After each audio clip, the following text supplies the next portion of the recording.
28th of 2023. We're getting this thing up and running on 2 streaming apps at once. If you ever want to be a part of the show live, you can do that either on YouTube, youtube.com/Paul Gallant, or twitch.tv/Gallant says. How about that? You can also get this wherever you get your podcasts. Right now, I'm just trying to make sure that this thing is actually up and running on YouTube. It is.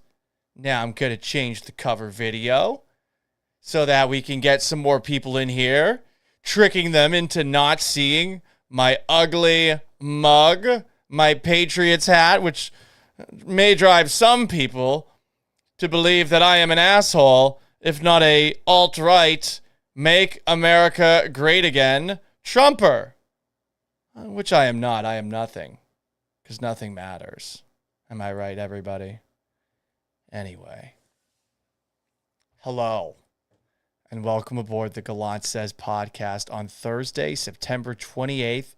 Recording at 10:50 p.m. Central Time live at youtube.com/Paul Gallant and twitch.tv/Gallant Says. You can catch it Sunday through Thursday nights. I'll be honest.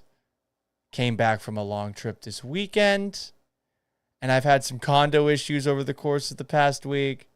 And of course, your boy procrastinated and didn't do his fucking job. So we're back to doing the show/podcast. It's live, and you can interact with it in the moment on those 2 websites. It's also available wherever you get your podcasts: Apple, Spotify, Google, Stitcher, SoundCloud. Look up Gallant Says. You want to talk to me after the show's done, gallantsays@gmail.com if you ever have a question. Gallant Says on a variety of different apps as well. Before we get everybody in, because I'm sure there's going to be some Houston on Seattle crime, I want to talk about Thursday Night Football. Did the Lions just win the NFC North by default? I think they did. They beat the shit out of the Packers 34-20, but it was 27-3 at halftime. And I'll just give you some statistics to show you how much of a whooping it was. At Lambeau Field, again, and this time without Aaron Rodgers. So defensively, the Lions, who did not look that good against the Seahawks and Geno Smith, but have looked good against all these other quarterbacks that they've gone up against to this point. 3-1, powered tonight by 5 sacks, 11 quarterback hits, 6 deflected passes. If you're a bad quarterback, Aiden Hutchinson, who amazingly went 2nd overall in an NFL draft, Travon Walker to the Jaguars, went 1st overall last year. Nice job, Jacksonville. See you in London the next 2 weeks and probably in the very near future permanently. That's a pretty good defense. They also, against the ground, against the running game of Green Bay, they've got some good running backs. Aaron Jones, A.J. Dillon, 12 carries, 27 yards. And then you might look at Jared Goff and you don't take him that seriously. It's hard to take him seriously and point to him as one of the best quarterbacks in the game. But statistically, last year he was pretty damn good. He's got some good receivers that he's throwing to. Amon-Ra St. Brown. We saw a nice catch by Josh Reynolds in this game too. But it was the offensive line for the Lions, which is one of the more underrated in the league and one of the best in the league.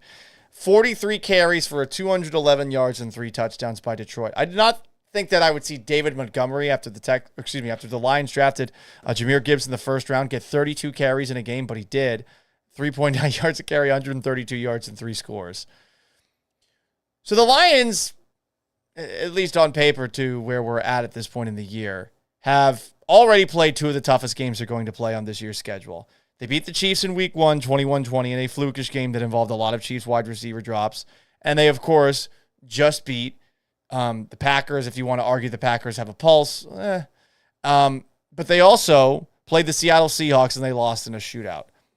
This is their schedule the rest of the way. Home game against Carolina. That should be a win, right? I mean, if they're doing this to veteran quarterbacks, or at least quarterbacks who have been around for a little bit, what are they going to do to Bryce Young, who looks terrified and small behind that offensive line?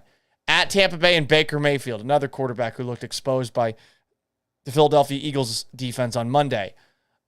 The tough game, the Baltimore Ravens, but I mean, that could be a team that's 5-1, 5-2, heading into a home game on Monday Night Football against the Las Vegas Raiders, who seem to be a mess. Man, the stuff's going on with Chandler Rome. Not Chandler Rome, man. I'm just butchering names. I'm saying all these Houston names that I normally say. Texans instead of the Lions. Chandler Rome instead of Chandler Jones. But this Chandler Jones shit's pretty crazy. Look it up. After a bye week, at the Chargers, based off of how the Lions traveled in this game, you think the Lions fans aren't going to travel well in early November? That's going to be a home game for them against the Chargers. Probably a win. Home game against the Bears. Might be the worst team in the NFL. Home game against the Packers. They look pretty good against them. That one will be on Thanksgiving. Sunday, December 3rd, at the Saints. Okay, the Saints defense is good at the very least. At the Bears. Home game against the Broncos. At the Vikings.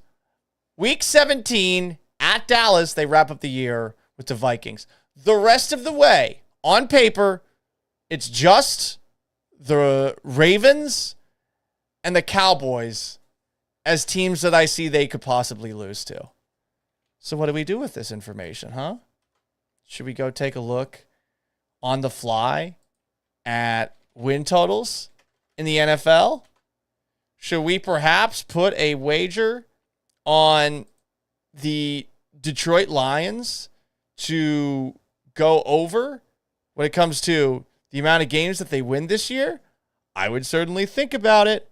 I'm actually looking for the line right now. And mybookie.ag, promo code BET975 if you want to jump in on this. Where is this? I guess this website's not true. This website's not really working right now. So you know what? We're just going to wait on that, huh? Figure it out for tomorrow's show. Listen to the radio show. I'll give you some bets. Largo on twitch.tv/Gallant says, Paulie, you should rock a crop top and creative face paint to work like Aiden Hutchinson. Maybe some cat whiskers. I don't know about the cat whiskers. I don't feel as confident in my abs as I would like to do a crop top. They're good, but they're not great. I feel like to have a crop top, you have to have great abs. I feel like to have a cutoff sleeve when you're not at a festival or out like doing yard work or something like that, I feel like you've got to have massive arms. If you're going to flaunt what you've got, you better be flaunting some good shit. Anyway, speaking of shit, it has been a shitstorm as we follow the latest incident between the Houston Astros and Seattle Mariners. The latest incident took place in a Wednesday night baseball game between Houston and Seattle. The Astros would go on to win it 8-3, and it felt like momentum entirely changed at one moment during the game when, after striking out Julio Rodriguez, the ever energetic Hector Neris did something I don't think I've ever seen a pitcher do before. He walked towards Julio Rodriguez after striking him out, yelling something at him. In the moment, I thought to myself, should the Astros win this game, this might be the best moment of the Houston Astros season. I have no idea what he said. All I know is that it led to a Donnybrook during a late night West Coast baseball game.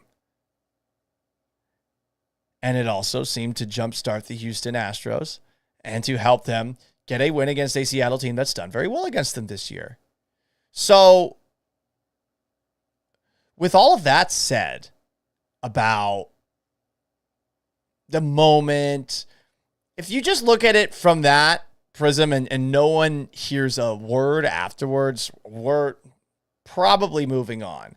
I think Mariners fans would be pissed at the Astros. I think Astros fans would be calling Mariners fans bitches, yada, yada, yada. But it became more than that because of allegations made by Eugenio Suarez that Hector Neris said something homophobic in Spanish to Julio Rodriguez. And now all nuance has been lost. And that's what happens when there's online conversations, and that's what happens when there's two sides that either want to defend their guy, that would be Astros fans with Hector Neris, or two, want to attack the Astros, which I think Mariners fans constantly want to do. They're constantly looking for something to point at and to get mad about. I think that there is a nuanced conversation to be had about what the hell actually happened here. I don't have all the answers to what happened either. And what's frustrating me is that a lot of people seem to believe they know definitively what went down. But here is what we got tonight, courtesy of a couple of different reports. We had, I think, Chandler Rome with something in The Athletic. We had Adam Jude with something in the Seattle Times. The Houston Chronicle had a piece as well. But Major League Baseball is looking into Wednesday night's benches clearing incident between the Houston Astros and Seattle Mariners, during which Houston reliever Hector Neris is alleged to have shouted a homophobic slur in Spanish towards Mariners outfielder Julio Rodriguez, a league source said on Thursday. It's unclear whether the league is considering suspending Neris. Neris released a statement through the Houston Astros, I want to say at about, 6:30, 7 o'clock tonight or so. This is how it reads. First, I want to apologize to Julio, his family, and the Mariners organization. I have a tremendous amount of respect for Julio as a person and a player. He means so much to baseball and the communities in the United States and back home in the Dominican Republic. He is a great player and a better person and deserves to be recognized that way. These two share the same agents. This is a sidebar by me. It is possible that this is something that his agent wanted to make sure was clear in any statement. This could have been something that the Houston Astros crafted. This could come straight from Hector Neris. When it's a released written statement, you never know. You do have to remember that whenever Hector Neris is doing an availability in the clubhouse, he generally has his translator with him, but he does at the very least try to speak English. I'm assuming that he felt that this was the best way where he could get all of the information that he wanted to out, a written statement, and maybe he did actually write all this himself. Maybe he didn't. None of us know. I know one side's going to think that this is 100% fact because it comes from Hector Neris, Astros fans. I think the other side is going to assume that the Astros wrote this for him and that he's not remorseful at all. Fuck all that. Let's be nuanced. Continues Hector Neris' statement. Secondly, Julio has been a friend dating back to 2020, when we spent the pandemic working out together.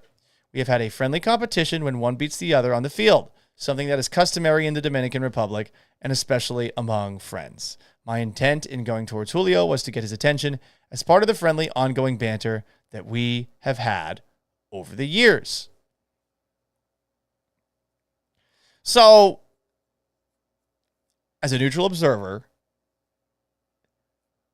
I have seen friends behave like that with each other when they're competing against each other. I will say that Neris took it to an uncomfortable place. Like, imagine if one of your friends, you're playing beer pong or something like that, and he beats you, and then he just gets in your face aggressively like that. It was a lot. Am I going to hate on Hector Neris for doing that? No, that was a huge strikeout. He struck out 3 guys in the inning, and he clearly is operating at all times with a ridiculous amount of energy. But it was a lot. Can we admit that? Astros fans, can you admit that? Oh, be soft if he doesn't like it. It was a lot if they're friends. If they weren't friends, honestly, this would probably be less of a story. Continued Hector Neris' statement, written, I recognize that last night I should not have gone towards him like I did. I did not mean to disrespect him, his family, or the Mariners. I do understand how my actions could be interpreted that way.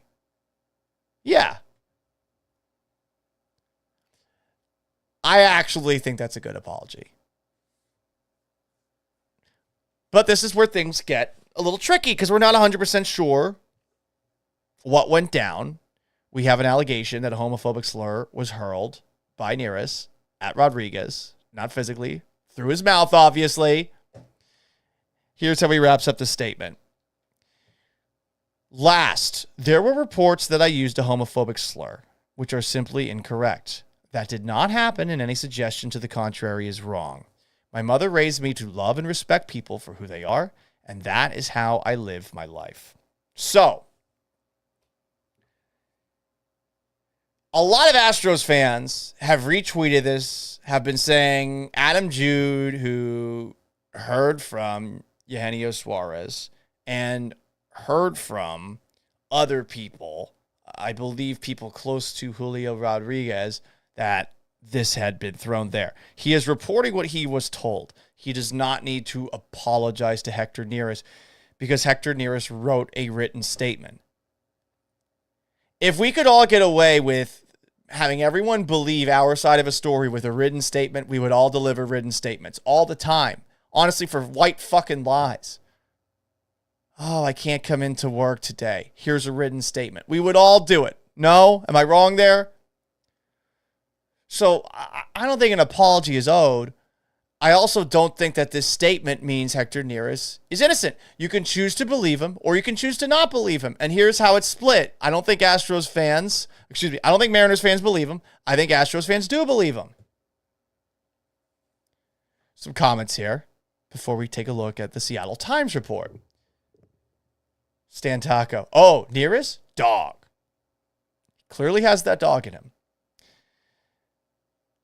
Mike comments, Hector Neris is not a homophobe, someone who fears homes. Alberto Solis says, oh yeah, he definitely said it. I'm not 100% sure what he said. I truly am not. We'll get to that in a moment because everyone seems to be speculating what he actually said, what Spanish swears are homophobic, which aren't.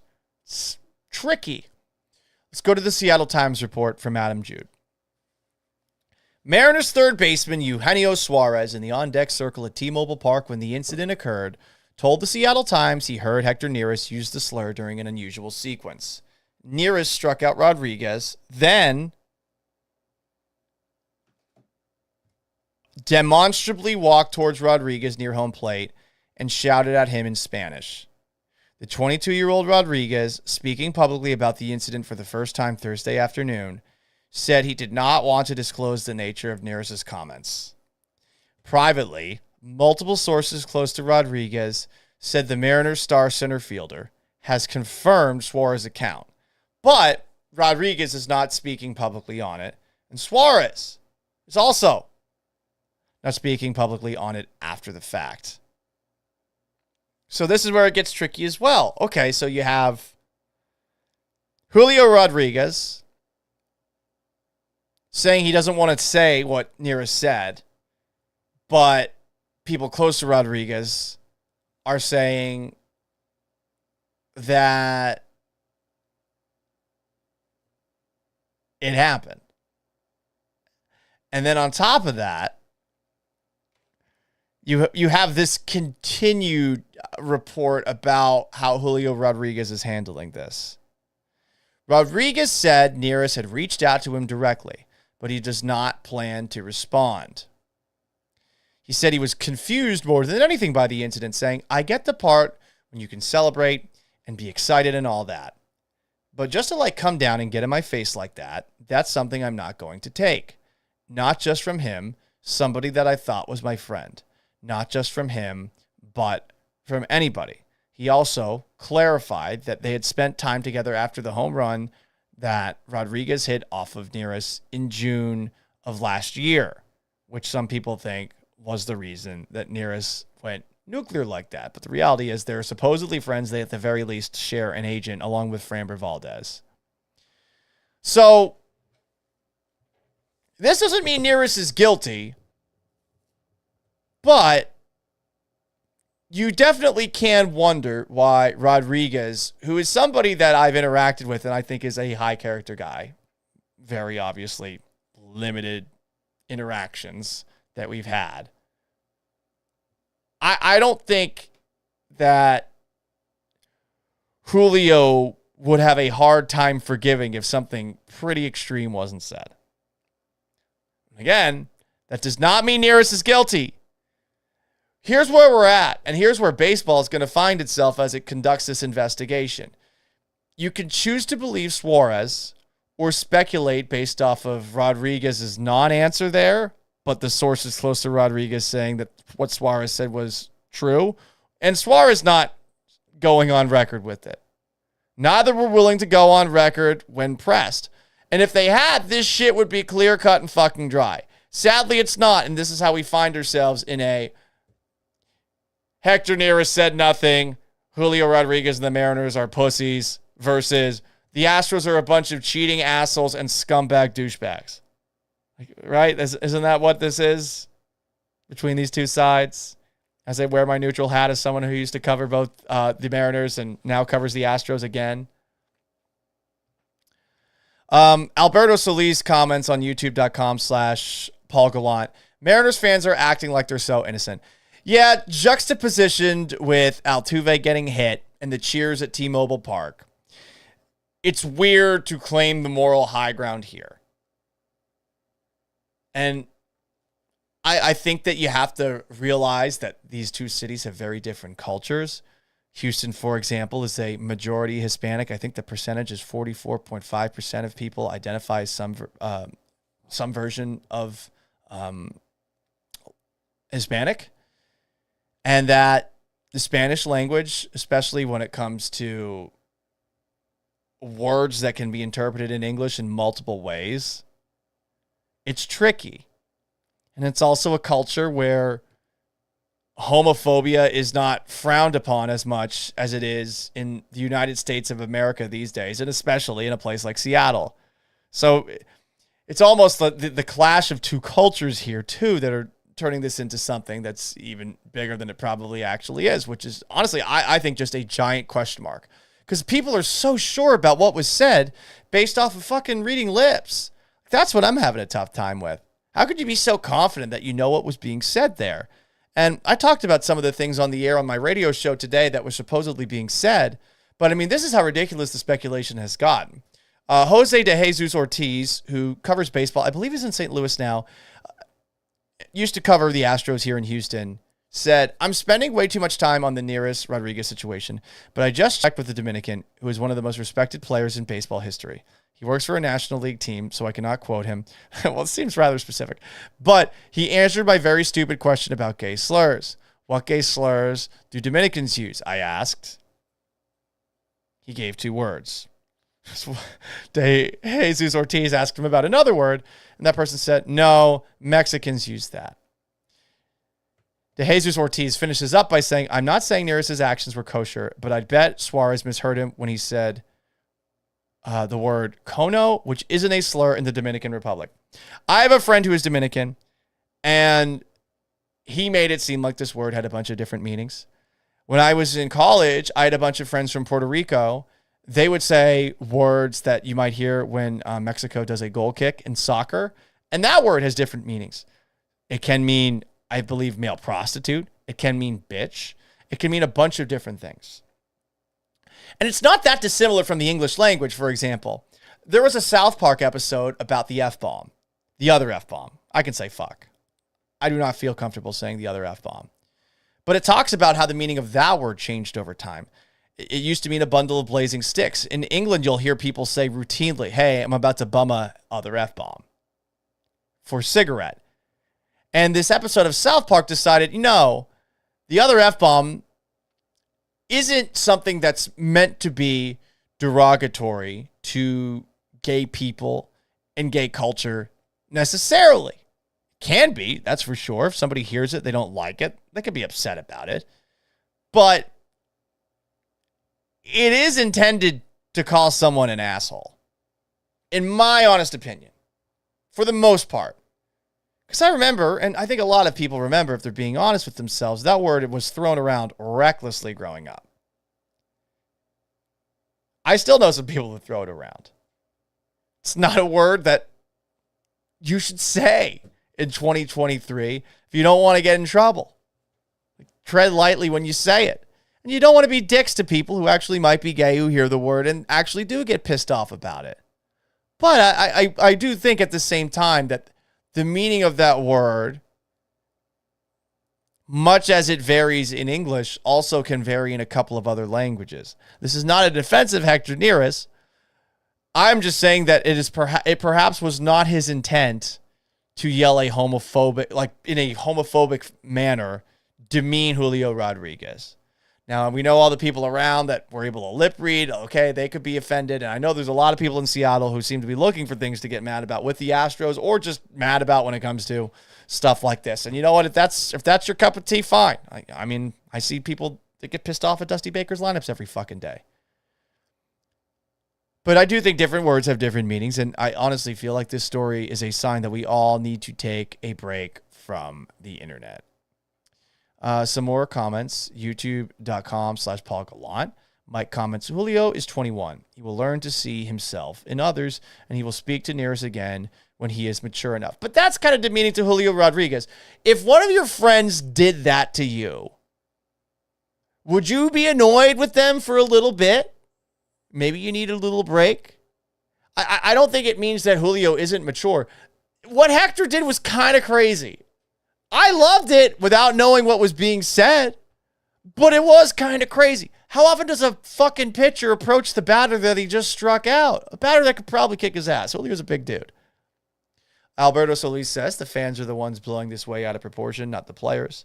They still can't get over being swept by Jordan last year. I think they're over it. I think right now both teams are playing like shit. I feel like Hector Neris wanted to light a fire under the team, and sometimes when you can do that with your performance, other times you can do that just by being high energy. And it really did feel like the Mariners were distracted the rest of that game. Another comment from Mike.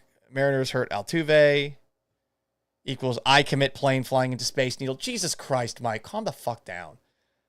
Calm the fuck down.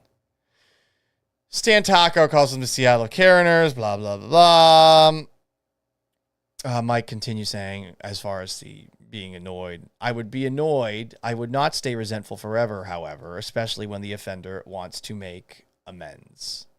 Mark Bogle says that the Mariners just walked it off. Okay. Well, that is good if the Astros want to actually win the old AL West. Let me make sure that's the case. Why did AL West standings bring up the AL East? Let's see. Hang on a second. I got to confirm this because some of you people in the comments, you ain't helping. It does seem like they walked it off. How about that? All right. Well, that helps the Astros out.